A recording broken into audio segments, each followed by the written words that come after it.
And ordinary people, the Senate decided not to increase scrutiny on the Federal Reserve. They actually blocked a bid on procedural grounds to have the Government Accountability Office audit the Federal Reserve and issue a report. Here's Republican Senator Jim DeMint. Senator DeMint, welcome to the program. Why should the Federal Reserve be audited? Well, the value of our dollar, our whole economic system rides on this unelected secret agency called the Federal Reserve. We're not sure what they're doing right now.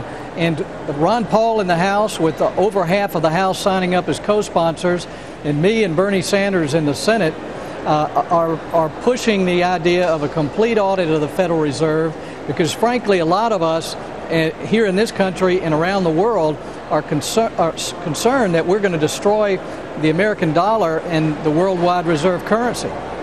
How is it that a legislation that has more than half the members of the House behind it and is proposed by a staunch conservative Republican like you and an independent socialist like Bernie Sanders is stopped on the floor of the Senate cold before you can even formally introduce it, before you can make a speech in favor of it?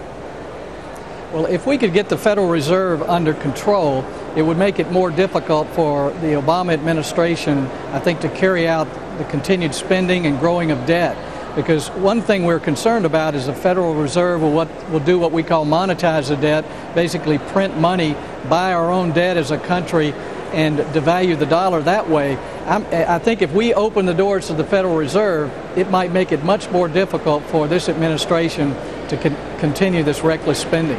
You and I have discussed this before, and I've argued that the job of the CIA is to steal and to keep secrets. And we know more about the CIA than we do about the Federal Reserve.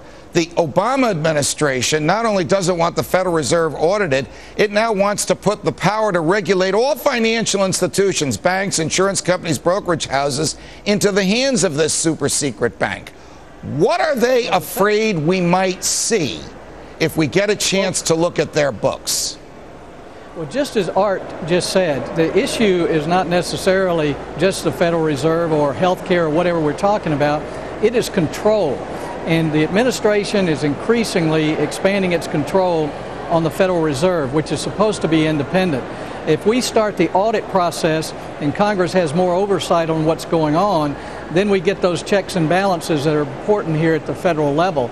But there's too much secrecy to an agency that controls our whole economic destiny in this country.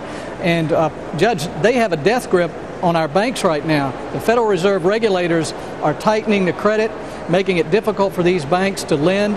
They're killing commercial real estate development, and there's nothing Congress can do about it because we don't really have the authority to audit them. What is the chance that the bill that now has 250 co-sponsors in the House will someday have 51 co-sponsors in the Senate? I don't think we need 51 co-sponsors. I think all we need is to get it up for a vote, and most senators would be ashamed to vote against it. So I'm going to keep bringing it up as amendments to different bills, and if we can get it on a Senate bill, then it'll meet the House side. Nancy Pelosi is going to keep this from coming up in the House, I think, no matter how many co-sponsors they get, just because I think she's cooperating with the Obama administration to keep the secrets that the Federal Reserve doesn't want us to know about. Senator Jim DeMint, thanks very much. I got to tell you, I am just sick and tired of secrecy in the government, and the Federal Reserve is the worst, and the Congress has to pass this legislation. Is the government about to put a chokehold